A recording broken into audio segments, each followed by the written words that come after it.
Thank you for tuning in to this third of 4 YouTube seminars, Recovering and Rebuilding from Depression and Anxiety. Our presenter is Dr. Jim Stout, a Presbyterian pastor who served in 5 churches and is a popular speaker and counselor to many. Besides pastoring, Dr. Stout has spoken to professional athletes, business and professional leaders, high school and college students, mental illness conferences, and other venues. He has started and led numerous support groups for those dealing with depression, anxiety, and other mental illnesses. He and his wife Leah are celebrating their 56th wedding anniversary this June. They have 2 sons, Jim Jr. and John, and 5 energetic grandchildren. The first session discussed an overview of depression and anxiety. The second seminar discussed the good and bad effects of depression and anxiety. Today's seminar will talk about various treatments, either helpful, unhelpful, or risky for depression and anxiety. Our final session will discuss tricks of the trade, practical hands-on tools and strategies for recovery and rebuilding from depression and anxiety. If you have questions you'd like Dr. Stout to respond to, please email him at drjimstout@gmail.com. That is Jimstout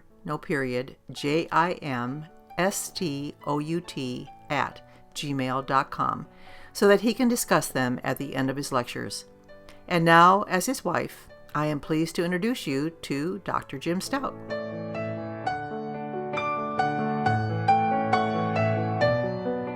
Welcome to week 3 of our 4-part series on recovering from anxiety and depression.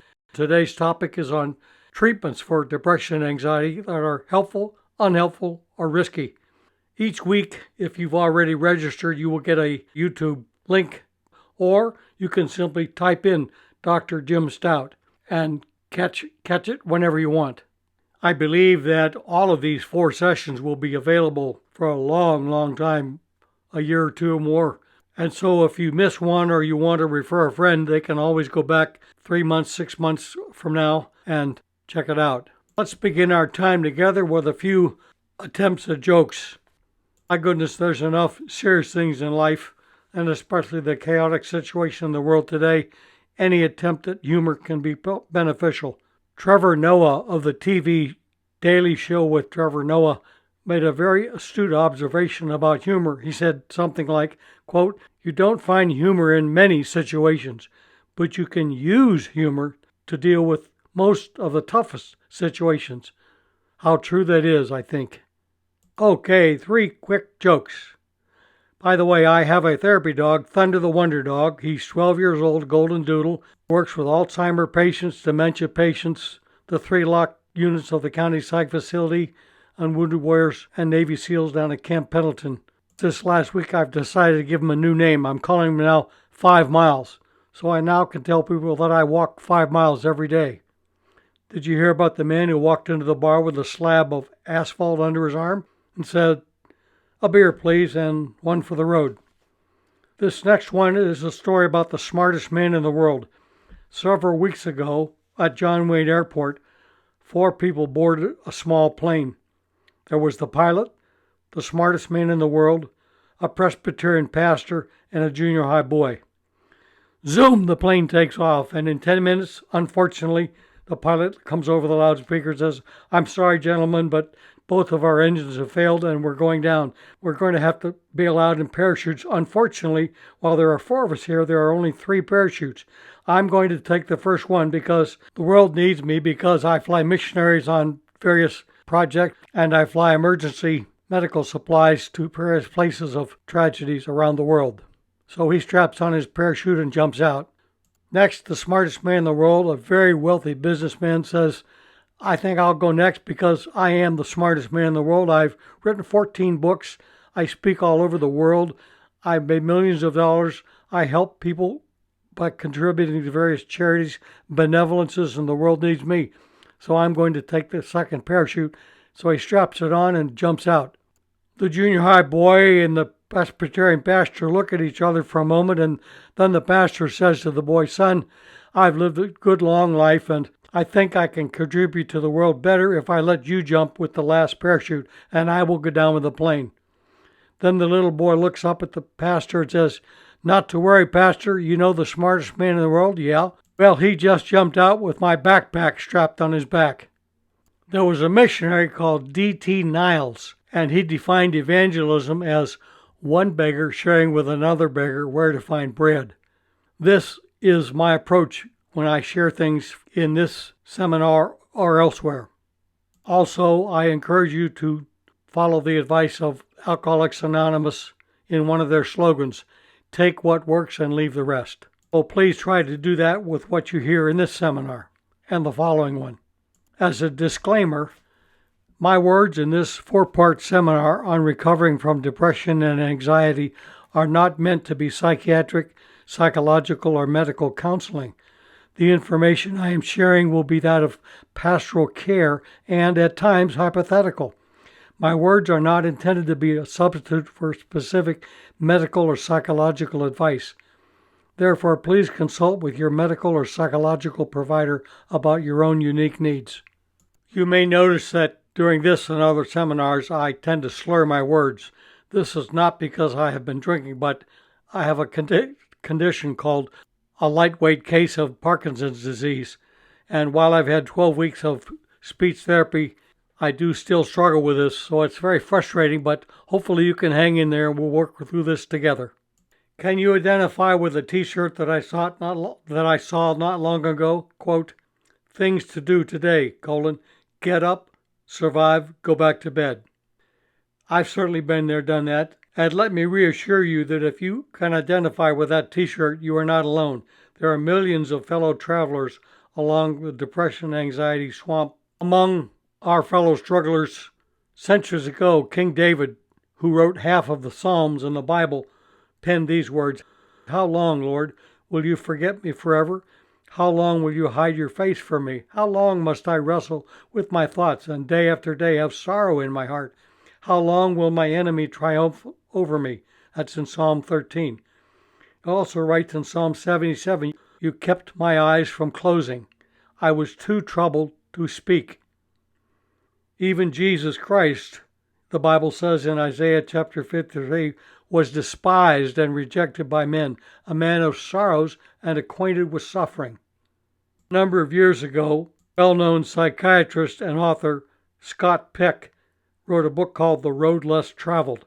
The first line of that book, which was in fact a New York Times bestseller for a long time, was, "Life is difficult." Well, what did he mean?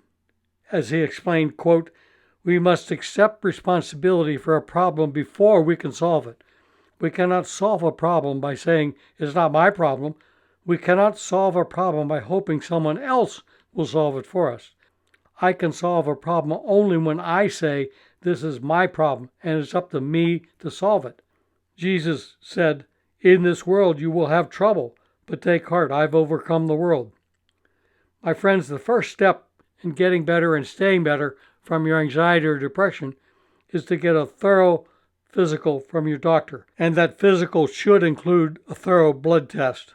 Physical is important because it will help to rule out possible physical causes for your depression or anxiety, which could be diabetes, if you're a female, postpartum depression, hypoglycemia, or other illnesses. And if after 1 to 3 months you see no progress or the side effects you're experiencing from your depression or anxiety are so bad, so intolerable, get a second opinion. Here are a few tidbits of information about depression and anxiety that I did not mention in the last session. To begin with, the tough thing about both depression and anxiety, in their varying forms, is that they are complex illnesses that require a wide range of treatments in order to avoid, minimize, or eliminate their damages. Studies show that 80% of the patients with depression, for instance, report that the symptoms of depression interfere with their ability to maintain a home, to be social active, or to work.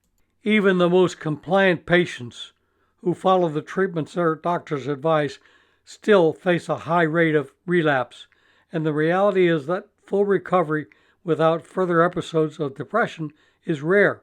I would say the same thing probably for anxiety. Many medical and mental health professionals call this long-term treatment-resistant depression or anxiety. The result of all this is that an episode of either depression or anxiety is almost never a one-and-done issue. There's always repeat performances, which may come days, weeks, months, or years apart. John Gridden, MD, chairman of the Department of Psychiatry at the University of Michigan, says, unfortunately, recurrences are quite common in people with clinical depression. It's estimated that at least 75 to 80% of those with depression have multiple episodes. If untreated, depression episodes tend to become closer together and harder to treat. Yet, recurrences can be prevented. Concerning causes of your depression or anxiety, please remember this key reality about both depression and anxiety. 1/4 of the episodes are caused by something that is medical. That's 25% of them. 75% or 3/4 of your episodes of depression or anxiety are caused by some kind of stress or trauma. They never come out of the blue. A depressive or anxiety attack never comes out of nowhere. There is always a cause.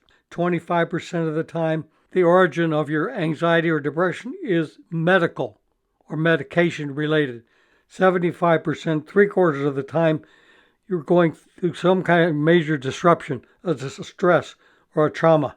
To back this up, according to a previous Surgeon General's landmark report on mental health, he wrote, quote, the compelling impact of past parental neglect, physical and sexual abuse, and other forms of maltreatment on both adult emotional well-being and brain function is now firmly established for depression. I would not be so bold as to say that there is one specific cause of your struggles with depression and anxiety, but there is at least one divine reason for it. There can be others, but there's one. The book of 2 Corinthians chapter 1 says, God, the Father of all compassion and the God of all comfort, comforts us in all our troubles so that we can comfort those in any trouble with the comfort we ourselves receive from God. The very fact that I've been through the school of hard knocks and battles in the trenches, I am able to be much more sensitive and helpful to other people going through similar struggles. Tragically, many depression or anxiety sufferers find excuses not to get professional help or even to try to help themselves. Some people say, well, this is just the way I am. I've always been this way all my life. I guess I'm just programmed or predestined to be the person I am. It's in my DNA. I've got bad genes. Other people are simply confused over the symptoms of depression or anxiety and what it feels like. Many men do not realize that they are depressed, even clinically depressed, because they do not feel sadness and do not cry. And yet many symptoms, especially among men, involve feeling emotionally numb, hopeless, easily agitated, angry, indulging in addictive behavior, even suicidal thinking. Same thing goes for anxiety. Many people are ignorant about the fact that they are in fact very anxious. One stress indicator is how you breathe. Not only does your heart beat faster when you're anxious or under stress, obviously your heart beats faster, but there are some other indications you're under stress. Your gut tightens, upper chest breathing rather than lower stomach breathing. Try this out sometime. When you think you're in a stressful situation or anxious about something, put your hand on your belly button. If you're breathing normally without stress, you'll go in and out. But if you put your hand on your chest and you're breathing shallow, that means you're anxious and stressful about something. Obviously, when you're anxious about something, you have excessive fears, you make mountains out of molehills, and you avoid people and other situations that might cause you harm in some way. James Garner, TV and movie star, is no stranger to either anxiety or depression. His friends and reporters noted this about him. Jim's been very active throughout his entire life, despite numerous injuries, surgeries, and other health problems. He managed to conquer most of those ailments, but the stroke has hit him like a ton of bricks. And then Garner himself says this, I had a hard time beating the depression that engulfed me at the height of my career. Depression is a hard thing to deal with because you don't even know you're in it until you're in so deep. It's hard to get out. That could be said of anxiety or depression by anyone. If you are currently a student or an alumni of the Depression Anxiety Club, you've already discovered that those twin devils are time-consuming, boring, lonely, sometimes painful, and often accompanied by bouts of physical pain, physical problems, lack of motivation. All of these are normal, and they will end in due time, but they can return from time to time. Not counting other rehabbing for 5 total knee replacements, cellulitis, UTIs, and other situations. I have spent more than 2 years rehabbing after my van was broadsided and totaled about 5 years ago. While you endure rehabbing from depression and anxiety, your world is upside down and compacted in time-consuming doctor appointments, lab appointments, and other counseling appointments, etc. to keep you going. Your life is on hold. You feel like you're not accomplishing anything other than simply existing from day to day. During your concluding existence, social isolation, and simply being too exhausted to be with or talk with other people, having a snappy temper and low energy, you'll be fighting daily a mental battle of self-pity, resentment, anxiety, and fear. You desperately want out of such a lousy existence, yet you're not able to even try to smell the roses. You're simply too tired, too upset, too unmotivated. Keep in mind poet Robert Frost's words, quote, "The best way out is through." There are no shortcuts, no easy way out of depression and anxiety. Just daily wading through what is often a cesspool of stinking thinking and all-engulfing mental pain, with no visible finish line in sight.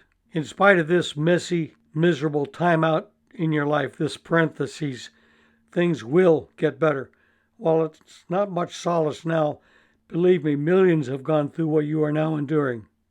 So, please try to remember the popular saying from Alcoholics Anonymous, "This too shall pass." This is very true, but it is hard to apply much of the time in your hourly or minute-by-minute mind battles. Fortunately, as a reminder, the Bible offers a solution in principle. No temptation, test, or trial has overtaken you except what is common to humankind. And God is faithful. He will not let you be tempted, tested, or tried beyond what you can bear. But when you are tempted, tested, or tried, He will also provide a way out so that you can endure it. That is in 1 Corinthians chapter 10. It's easy to believe these and other words like them, but it's very hard to implement them into our thinking and actions. Please know that I and others are rooting for you to find your own way throughout your misery and experience, again, a happy, meaningful life. In your struggles, please remember this key fact for you to know. You are unique. There's no one else in the whole world like you. And because of this, some of the information discussed in this session and others may or may not apply to you, and that's okay. Take what works and leave the rest. In the last session, we discussed some of the good and bad results of being depressed or anxious. Obviously, while there are many negative consequences for living with either depression or anxiety, there are also some positives. Teresa Bouchard, in her book Beyond the Blue, writes of some of her benefits in going through depression and anxiety. She says, "First of all, I write better. Secondly, I have no choice about staying in shape. I could care less about numbers. When you've lived on the fault line between life and death for many years at a time, a little extra weight doesn't matter that much." Thirdly, she says, depression helps your thinking because even though your body is slowed, your mind is always alert. And then fourthly, she says, you are much less judgmental of those with a mental illness, or who are overweight, or who are debt addicts, or who accomplish little. I certainly agree with almost everything she said. In my case, I believe because I've been through both those twin evils, I am far more compassionate, far more caring, far less judgmental. I am more attuned to people's suffering, and I think that I'm more effective as a counselor and speaker because I've been there, done that. Interestingly, At least 4 of the 13 books I've written so far that are on Amazon were written when I was badly depressed and even suicidal. For some reason, my depressions helped me to become more creative, more thoughtful, more sensitive in my writing. My first book, Bipolar Disorder, Rebuilding Your Life, was written at a very, very rough time in my life. Its final manuscript had over 700 pages, but unfortunately, because I don't have an electronic bone in my body, I pushed the wrong button and deleted all of it, and I couldn't retrieve any. So from memory, I had to rewrite everything, and I ended up with a first book having only 311 pages, but they were more effective. The other books written during my rough times of depression and anxiety, and they were not easy times. Crushed Hopes, Overcoming Unmet Expectations. Writings of Pain, Writings of Hope, Inside the Mind of a Suicidal Christian Leader and How He Survived. And the other one was Abandoned and Betrayed by God, Surviving a Crisis of Faith. All of those were written when I was badly depressed. Of course, we've talked about the biggest danger of depression is suicide, and you never know what the last straw might be that will break the donkey's back. It could be a simple word by someone or some action that it took that capsized your boat. This is why it's very important to take your depression seriously. Prior to my 6 months hospitalization 35 years ago, I was taking all kinds of tests to see how badly depressed I was, and I was off the charts on most of them, but I kept saying to myself, I'll get on top of this, I'll get on top of this. But all of a sudden, one day, the words from 2 different people capsized my ship, and I wanted to take my life. The brutal truth about the twin monster of depression and anxiety is if they are untreated, they will worsen. There are 2 main approaches to treating both depression and anxiety. One is based on a medical model, the other on a recovery model. The one is based on taking medications. It's pills only. My first 2 years out of the hospital, I concentrated on swallowing pills for my depression and suicidal thinking and planning. Things only began to get better when I started to learn about and apply recovery strategies and tools. And let me give you a hint on this. While I'm not an alcoholic, there's a lot of alcoholism in my family. I've attended all kinds of alcoholic 12-step meetings over the years, and I simply introduced myself as an addict. I'm addicted to an unhealthy lifestyle. That could be true for most people.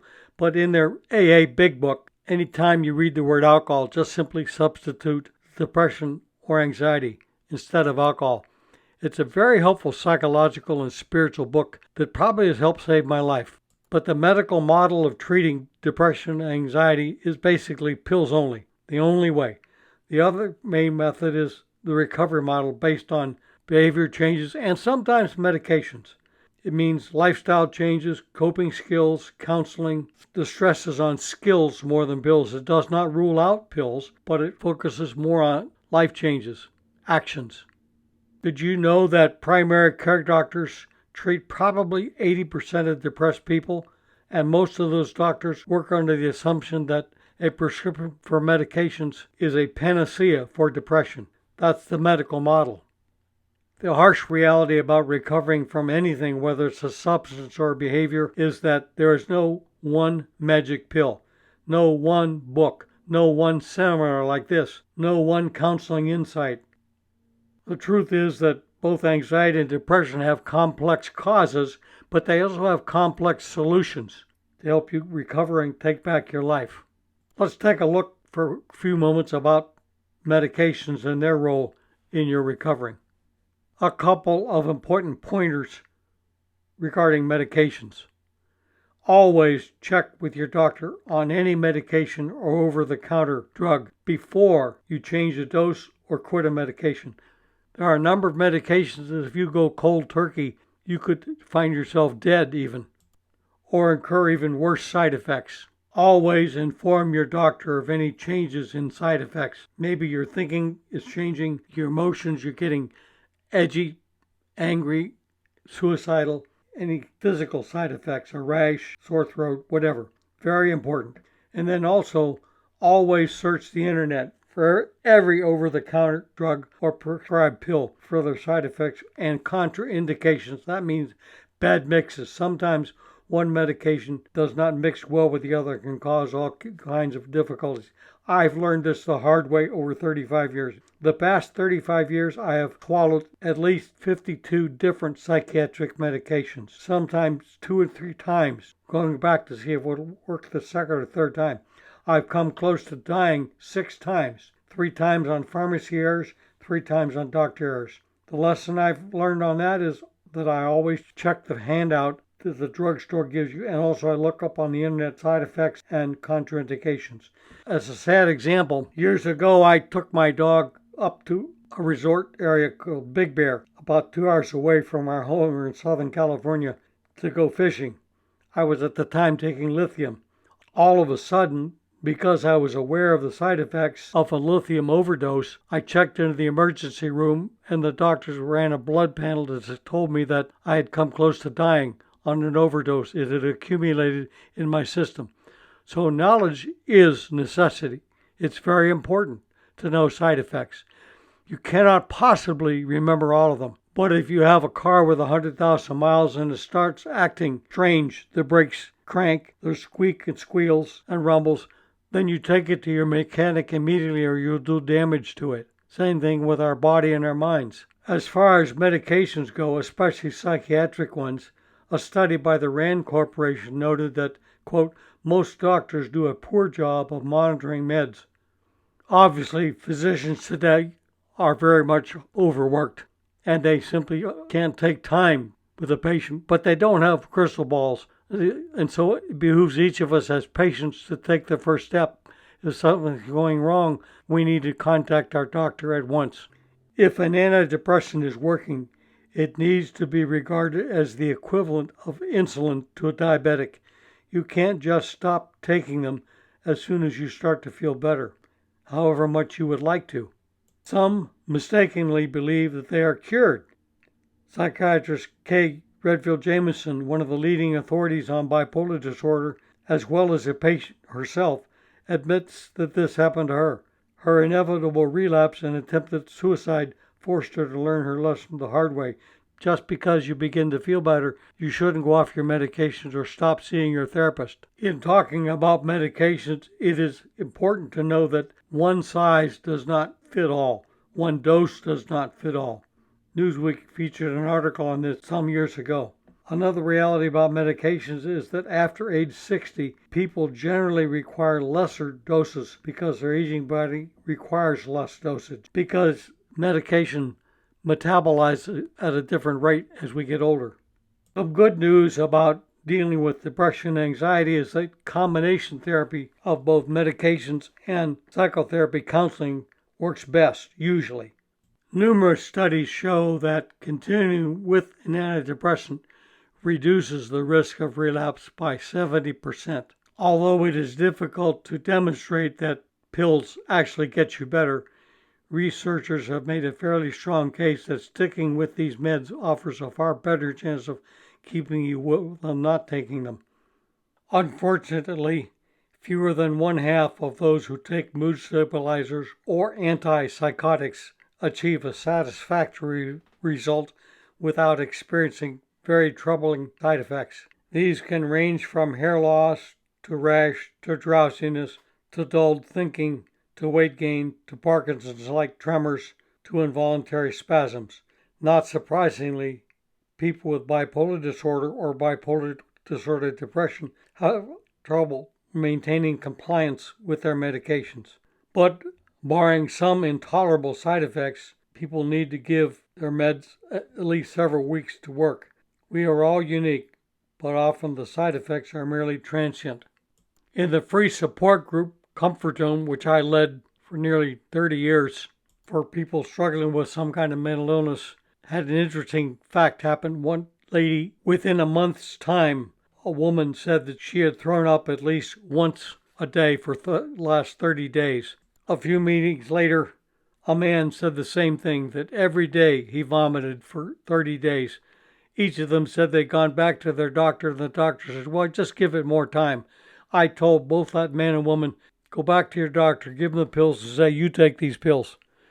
My friend, if that's happening to you, there are many other kinds of medications that the doctor can use, so don't suffer more than a couple days if the side effects are horrific. But even the best medication, no matter how well it is working, will not hold you when you go through a major trauma, a major stress.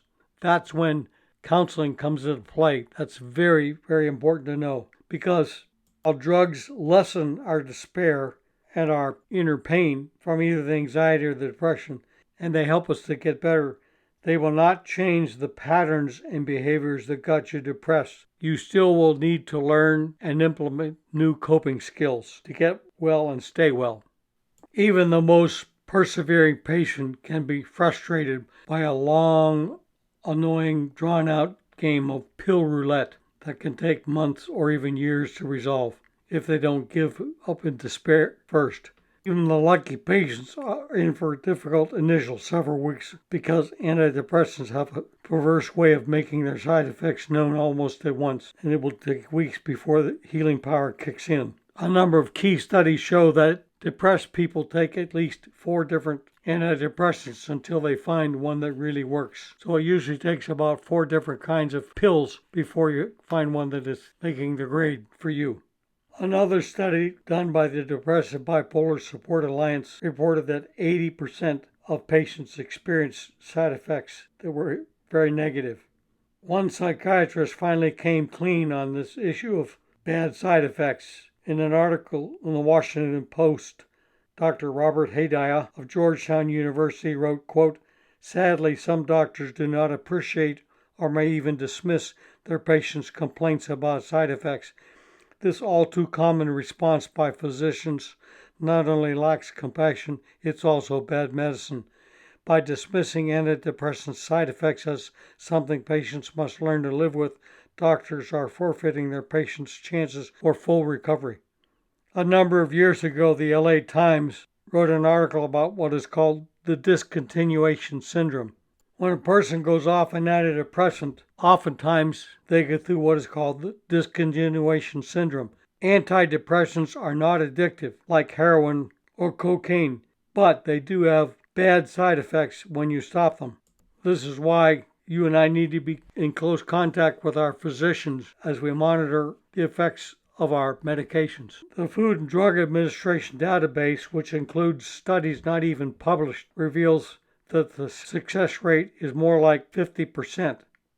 If only half of my medications work, that's pretty dismal.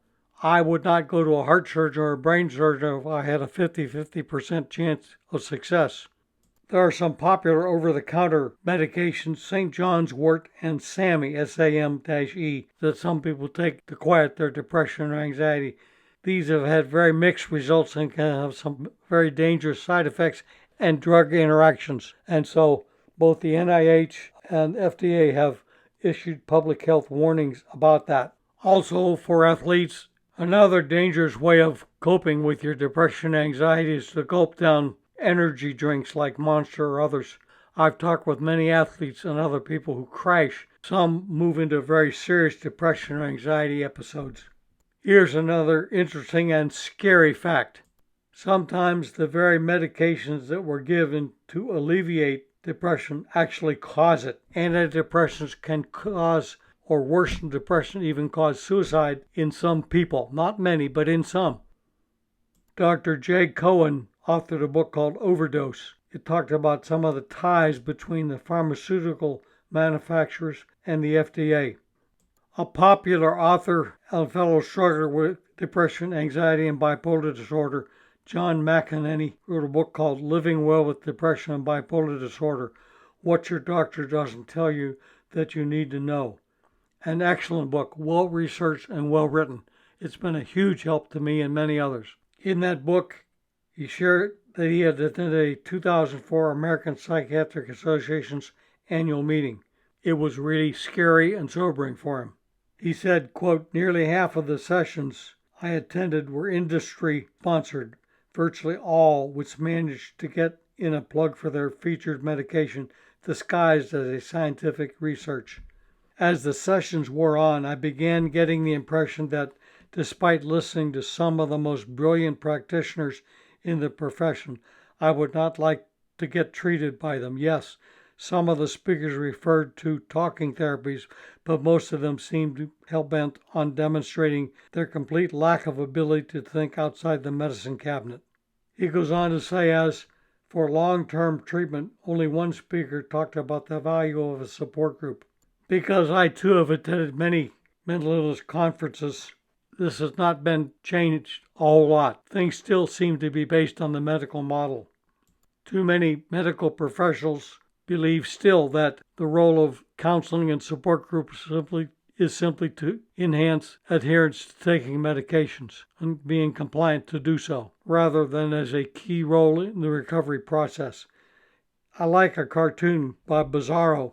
It shows a man watching a TV show where two people are talking and one says, "Ask your doctor if playing into the hands of the pharmaceutical industry is right for you." That's funny, but unfortunately it's said so many times. Bruce Cohen, MD and PhD psychiatrist in chief of McLean Hospital in Belmont, Massachusetts, explained at an annual meeting, quote, "Putting people on mixed cocktails indicates to me that we don't have the right medications." Sadly, I and a number of other psychiatrists are just absolutely sobered and afraid and frustrated with the way so many people are way over medicated. My first several years out of the hospital, I was taking as many as 12 different psychiatric medications at once. No wonder I was in such a bad shape. Having mentioned some bad effects of psychiatric medications, please do not throw out your antidepressants. Most of the data indicates that untreated depression runs a far greater suicide risk than the side effects of taking an antidepressant. Those words come from John Mann, MD, of Columbia University. He represents the American Foundation for Suicide Prevention.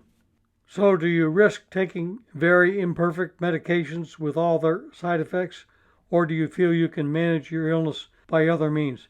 There is no simple pat answer that applies to everyone, but as a general rule, it is safe to say that better outcomes are achieved by combining different treatments, which also includes integrating smart lifestyle choices in various psychiatric and talking therapies. The intent of this session is not to recommend one type of treatment over another, but to help you make an informed choice. Author John McEnany also notes this: the American Psychiatric Association advises its members to avoid treating bipolar patients with just an antidepressant. This is owing to the strong potential for an antidepressant to switch a bipolar patient into mania or rapid cycling. Most bipolar patients experience more depression than mania. Using antidepressants to treat kids is highly controversial. Here's some more bad news. Obviously, antidepressants are not magic bullets. Their success is measured in terms of a 50% favorable response, which would be unacceptable for any other illness. Fewer still actually achieve complete remission and become nearly symptom-free. In addition, Prozac and its cousins poop out on as many as 50% of their users, bringing on perhaps their second major depressive episode in the space of a year. A situation about as unacceptable as 2 bypass operations in 12 months. Consequently, you should regard antidepressants as but one small part of your wellness program. You may find antidepressants do their job better if you lower your expectations. Don't expect an antidepressant to make your miserable life bearable. If the underlying cause of your depression is a toxic relationship or abusive working situation or something similar, at best an antidepressant will perk you up enough to help you resolve it. Neither will antidepressants replace your bad memories with good ones, but they may help you function enough to get back on your feet again, and that certainly is a good start. At best, studies show that antidepressants alleviate depressive symptoms between 35 and 40% of the time. The APA advises that patients with major depression means clinical depression or very serious depression, may benefit from a combined medication and psychotherapy, that means talk therapy, while those with minor depression may opt for talking therapy alone. The same is true for bipolar depression. Interestingly, psychiatrist K.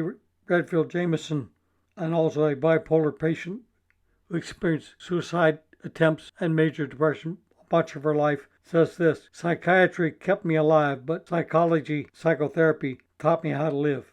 I certainly resonate with what she said. I saw my psychiatrist, Dr. Phil Sutherland, weekly for more than 20 years, and I owe my life to him. I also owe my life to various methods I've learned through 12-step groups. Fortunately, our brain circuits are not permanently wired into place. Our thought patterns can be changed, and certain forms of talking therapy are especially useful in restructuring how we perceive and react to stressful and anxiety-inducing situations with a bit of practice. Instead of thinking and saying it's the end of the world, you can begin to say, I can find a solution. For those with trauma, coming to terms with past abuse or neglect may be the key to healing, real healing, that will lower the bout of depression and anxiety in your life.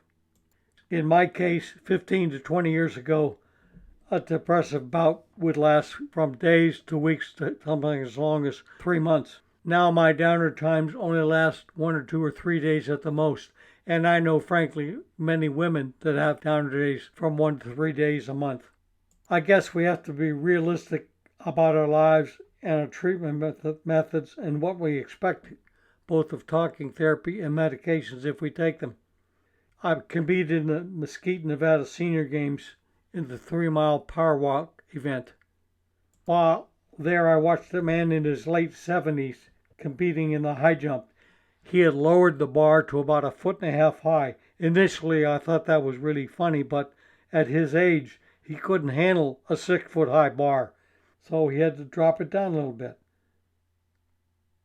You may say, well, how do I find a good therapist, a good counselor? Probably the best way is to ask friends who are in counseling or groups, recovery groups. And when you do meet with a counselor, give it 2 or 3 times. But at the first session, if for any reason you feel unsafe or uncomfortable, bail on it. There are plenty of other therapists. A book called The Friendless American Male came out probably close to 40 years ago, and it basically said the vast majority of American men do not have a single friend they can call at 2 o'clock in the morning if they have a serious problem, or can you loan me $50? Many mental health professionals today are saying that we have a worldwide epidemic of loneliness. It will take a lot of courage and effort to break out of our self-inflicted, self-protected fortress. We will need to focus on things like building strong social connections to reduce our loneliness, to reduce our social isolation, and to give us a sense of purpose and develop a more positive, optimistic outlook. People with close friends also have less stress and engage in brain health activities and take on new challenges or hobbies. Loneliness is the new smoking. According to one researcher, now there are many researchers that are saying this, it is equally bad for you as inhaling 15 cigarettes a day. Studies show that loneliness can shave off 8 years off your life expectancy. The mortality risk for loneliness is greater than that of obesity.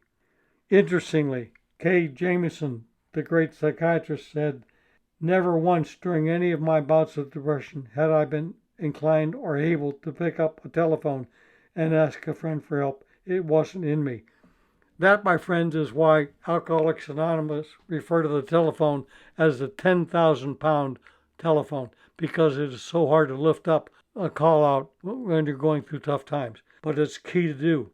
Your life may depend on it. Charles Haddon Spurgeon, the great preacher of the 1800s, was a big-time depression experiencer. And he said this: "Friendship is one of the sweetest joys of life. Many have failed beneath the bitterness of their trial had they not found a friend."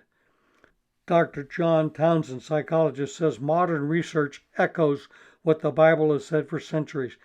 People who have intimate connections in which they are vulnerable and honest generally live better, function at higher levels, and heal faster than those who are isolated or distant from others. We all need the fuel of love and relationship to continue growing and healing. One anonymous author says, "If you have even one close friend in life, you are blessed." Developing friends refers to developing both religious or secular friends, both. Andrew Carnegie, some years ago, wrote a very popular book, which is still popular today, How to Win Friends and Influence People. Very, very good. The Bible says in Ecclesiastes chapter 4, 2 are better than one because they have a good return for their labor. If either of them falls down, one can help the other up. But pity the person who falls down and has no one to help them up. Also, if two lie down together, they will keep warm. But how can one keep warm alone? Though one may be overpowered, two can defend themselves, and a cord of 3 strands is not quickly broken.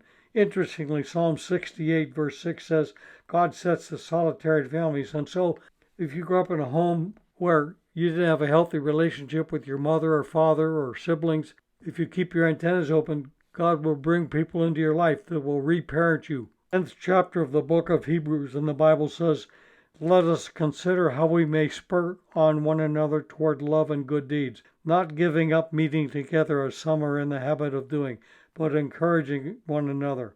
The Bible also says this about some meetings and some relationships. In 1 Corinthians chapter 11 it says, sometimes your meetings do you more harm than good. They could be worship services, they could be church meetings, Bible studies, or work or social meetings and gatherings. I know I went for over a year and a half to one particular meeting on recovery, and each time I went, my gut tightened. I didn't realize how stressful it was. Finally, I decided to give it up. Very important, my friend, to avoid toxic people, whether they're spiritual ones, who can be toxic, as well as secular ones. Those who put down your medications or counseling or recovery methods and say, all you need is faith in God, or you can do it yourself. Some Christian scientists, some Scientologists, some super Holy Spirit-filled Christians, even pagans, will try to put you down this way. Renowned English professor and writer C.S. Lewis, who was an atheist for years and then became a follower of Christ, wrote this about friendship, and I've sort of adapted it this way. He writes in his book, The Four Loves, quote, to love or be a good friend at all is to be vulnerable. Love anything and your heart will be wrung and possibly broken. If you want to make sure of keeping it intact, you must give it to no one, not even an animal. Wrap it up carefully around with hobbies and little luxuries. Avoid all entanglements. Lock it up safe in the casket or coffin of your selfishness. But in that casket, safe, dark, motionless, airless, it will change. It will not be broken. It will become unbreakable, impenetrable, irredeemable. To love is to be vulnerable. Let's take a look now at a couple of other treatment methods. ECT, electroconvulsive therapy.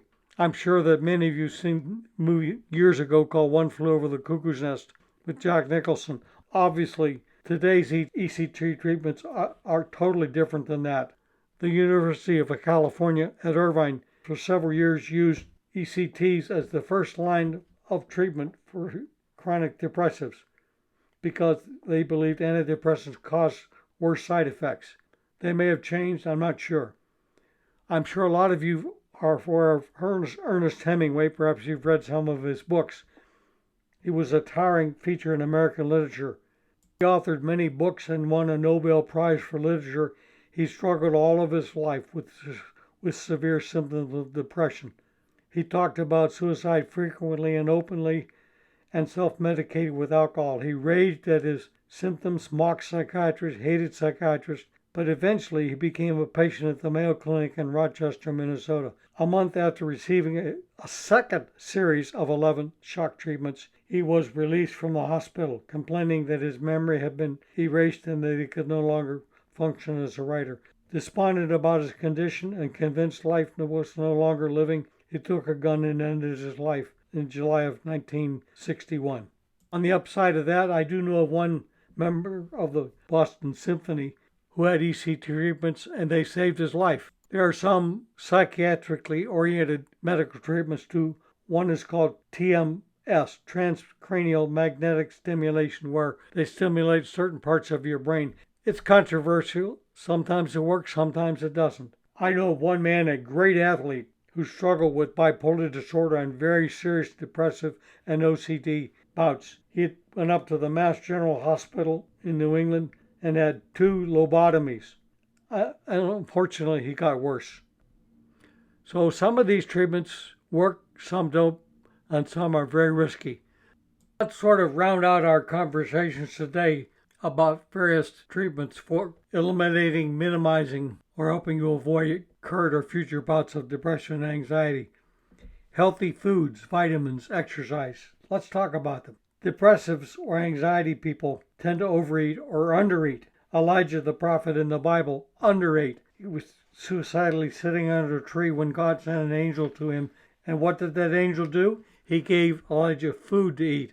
The nasty side effects of using antidepressants is most of them cause weight gain because it changes our metabolism rate. Please remember this general rule. Supplements and diet should complement rather than replace medications or counseling. For supplements or diet, it is always advisable to consult a nutritionist and work with an open-minded psychiatrist. What you eat can play a role in your recovery. If you eat too much carbohydrates, you can get very depressed. Same thing with vitamins. Vitamins can be helpful sometimes. There have been a number of studies, probably 20 years worth of them, on the benefits of taking omega-3s. It is important to take the right amount and the right percentage of 2 parts of the omega-3s, the EPA and the DHA. You can look it up in the internet and check on that, or check it out with your doctor, but it helps concentration, memory, heart, and also depression. I've taken them for years, but that doesn't mean what works for me will work for you. One of the leading businessmen that was in my comfort zone group for several years, a very wealthy man, struggling with both anxiety and depression, spent thousands of dollars on vitamins and supplements only to experience a very nasty, life-threatening depression because he, I believe, was not also using recovery tools. Exercise is an important role in healing from depression and anxiety. A good rule about exercise is this. For mild to moderate depression and anxiety, the harder you exercise and the longer, the better it will lessen the impact of depression and anxiety. But if you've got a severe depression and anxiety, clinical depression, even moderate depression, any exercise is nearly impossible. Walking to the mailbox to get a letter or brushing your teeth becomes a major event. The energy just isn't there. However, if you can, force yourself to walk even a quarter of a block a day. At the very least, it'll help you feel in some kind of control of your life and a feeling of success that you did more than just sleep and veg out all the time. Lastly, let's discuss the role of light therapy, sun lamps. These are very high-powered lamps, you might say, either white light, green light. They've been used for 20-some years. There are a lot of studies on them. I used them for quite a while. They are very helpful at times for treating depression and SAD. I used one for over a year until I had cataract surgeries, and my physician said, if you've had cataract surgeries, you can't safely use sun lamps or light therapy. It will endanger your eyes. So you need, again, talk with your doctor. But for some people, they have very few side effects. I could sit under that sun lamp at my desk for 15 to 30 minutes, and the depression would lift, and I would almost become very, very manic. Okay, now we are rounding third base and headed for home plate. Let me conclude by giving you a couple of quotes to encourage you and inspire you as you battle depression and anxiety, failures, and frustrations.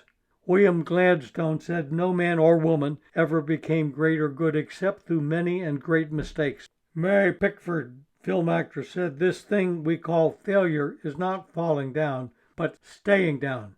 Winston Churchill is famous for saying, "Success consists of going from failure to failure without loss of enthusiasm." Bon Jovi says success is falling down 9 times and getting up 10. One unknown author says failure is not final, but failure to change might be. Two-time heavyweight boxing champion Floyd Patterson was once asked by a sports writer if he knew that he'd been knocked down more than any other boxer in history. Patterson replied, "Yes, but I also got up more times than anyone." Tom Watson, the founder of IBM, said, "The way to succeed is to double your failure rate." And then Isaiah the prophet in the Bible says, "Forget the former things. Do not dwell on the past. See, I am doing a new thing. I am making a way in the desert and streams in the wasteland." Let me wrap our time up by giving you 3 takeaway tips to do this week. First, I encourage you to make a list of your doctors, therapists, and pharmacists, your family, your friends, and other supportive people. Write down their names, their phone numbers, their emails. Keep them in your wallet, in your cell phone, and your car. Second, every morning when you wake up, thank God or your higher power for 3 blessings that you've had of the previous day. Your day may collapse on you, but you'll start it off well. And thirdly, do one thing every day this next week to nurture yourself, to be your own best friend. Maybe that's take a bubble bath, work on a hobby, take a walk, listen to soothing music, go to a movie, something to have fun. That's it for this time. I'll see you next week. This concludes our 3rd seminar on the good and bad effects of depression and anxiety. The following lecture will focus on more practical applications. Next week, we will discuss helpful, unhelpful, and risky treatments for anxiety and depression. Thank you for listening.